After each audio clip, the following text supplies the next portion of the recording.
in the semiconductor wafer fab project formulation, in which they have untiringly, continuously supported the government for trying to get the fab industry. The work is not over, friends. All I can say is we need to continue the effort till we actually get a fab in India. But I must say there has been some sleepless nights that my old friends from ISA would remember, and they just continue to sometimes come back to us, and all the work that was done before we actually got two massive projects. Each project is about $5 billion, and we could pull it through only because of tremendous support that I received from ISA continuously over a period of years for this.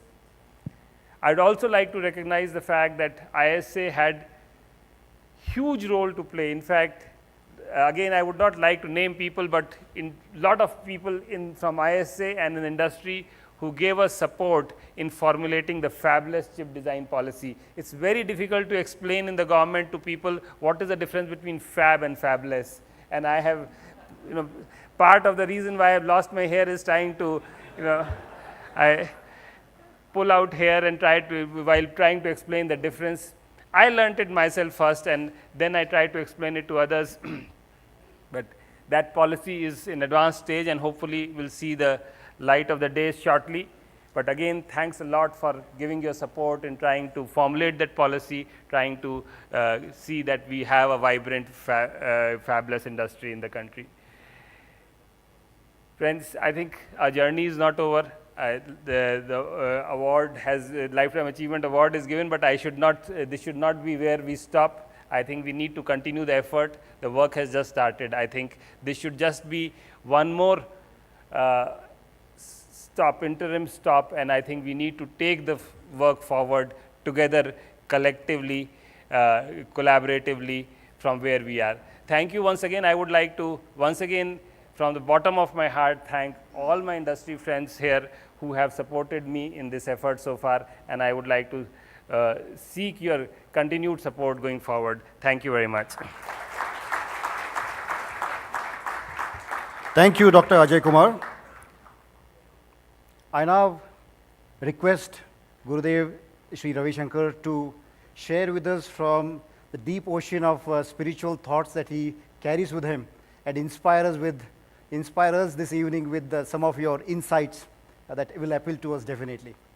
And it's your choice, sir.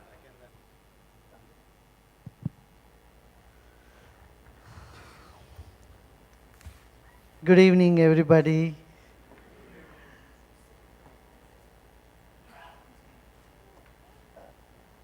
I would like to share with you an incident that happened in 1999.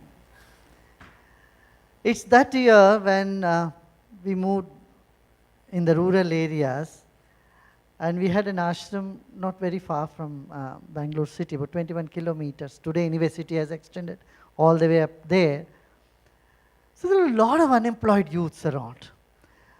So I called the Director of Industries, Small-Scale Industries of Karnataka government to come and present to these youth, about 500 youths who have nothing to do, no job, and they're looking for a job.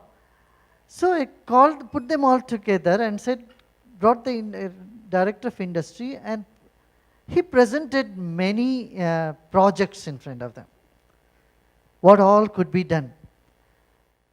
And then, youth had logic how each one cannot work.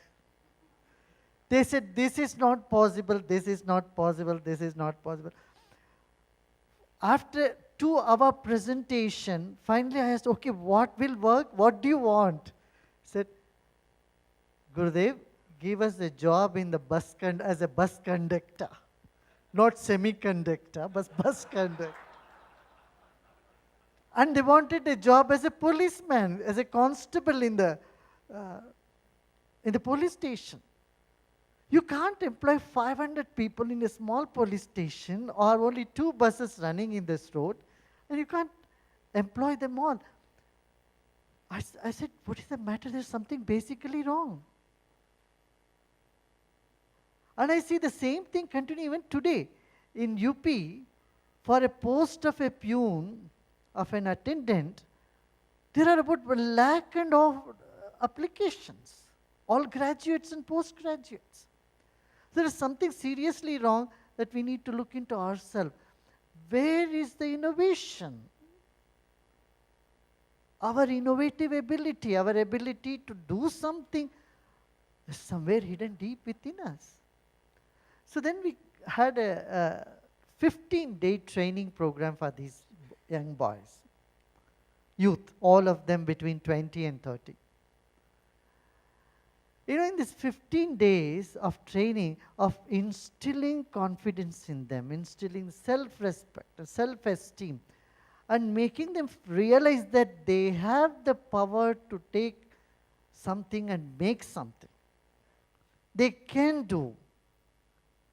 They don't have to look for a job. They can be an employer rather than for looking for an employment, a safe and secure employment in the government sector.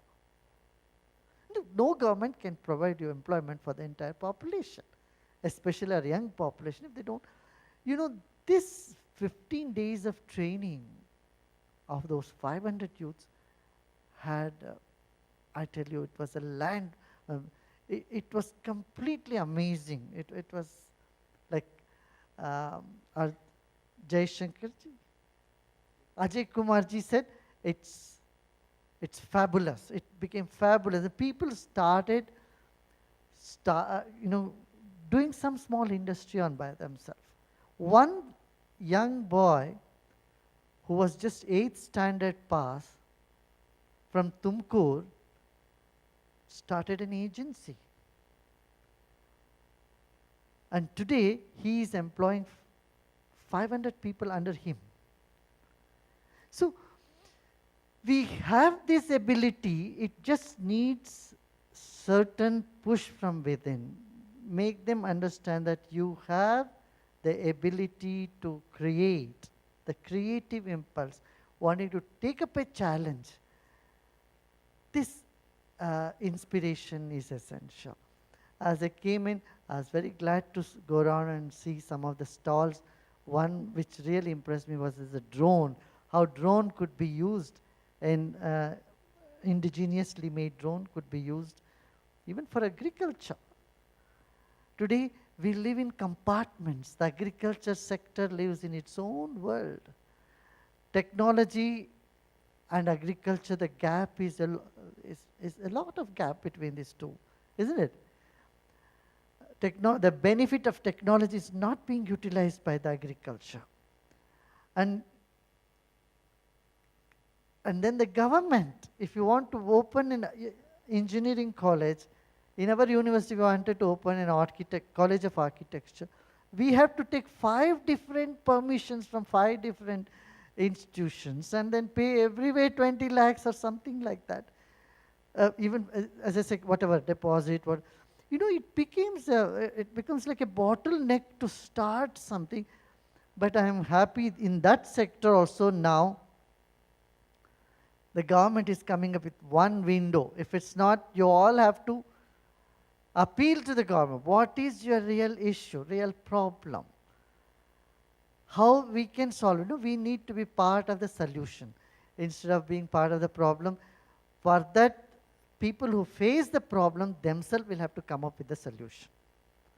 So we need to suggest solution and reform our education system as well. It's unfortunate today, for educated people, we need to do skill development training. Education is supposed to bring skills out of you. And if it doesn't, then there is serious loophole somewhere. We study, we spend time on things which are not practical, which are not necessary. We go into history, we go into things that could anyway you can get through Google. So we need that innovation and vision for bringing up technology into day-to-day life in society, especially in rural areas. See, our country is more in rural areas. Unless we tap that, will not be doing justice to this. And I'm so glad that you have all come together and you have honored to a very respectable person and people who have achieved a lot. Mr. Shetty, I know my sister has been a student in his college. Women's college is institutions, very revered institutions. And then Ajay Kumarji, of course, he has been in Kerala before. He has met me there also in Kerala, and he has the vision, and we need to bring this very quickly. Now our Prime Minister has all the Make Up India, Startup India, all these projects, very ambitious project. We should see how we can go fast into this. For this, having said all this, I would say we also need to take care of the mindset of our people. One is in activity, the other is, see, what is the purpose of technology? The purpose of technology is to bring comfort to our individual and to society. Is the goal being achieved? Are we being happy? Are we happy? Is in our setup there is a sense of belongingness or happiness? These are, you may say, the indirect influence for innovation. If you want to be innovative, you need to be calm, you need to be collective, you need to have that zeal and enthusiasm.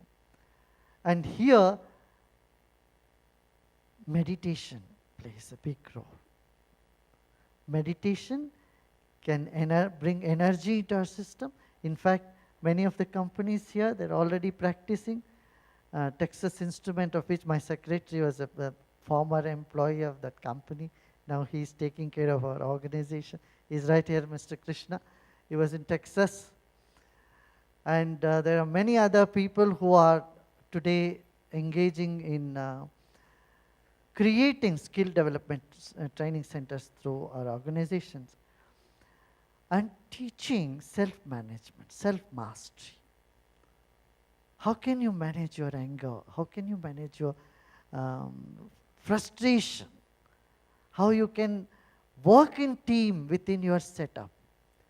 These are some burning questions facing our industry today.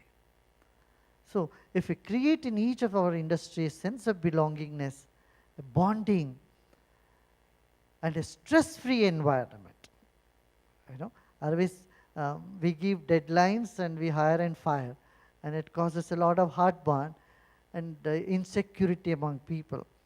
Especially when it comes to innovation, if people are insecure, their potential is underutilized. They are unable to put their potential into. Don't you agree with me? You all agree with me? So a fearless mind, a stable emotion, we cannot have an emotion like this, and a better teamwork. These are the things we need in industry, and this is where a little bit of meditation, some spiritual knowledge will all be very handy, will be very useful. This is part of the ecosystem.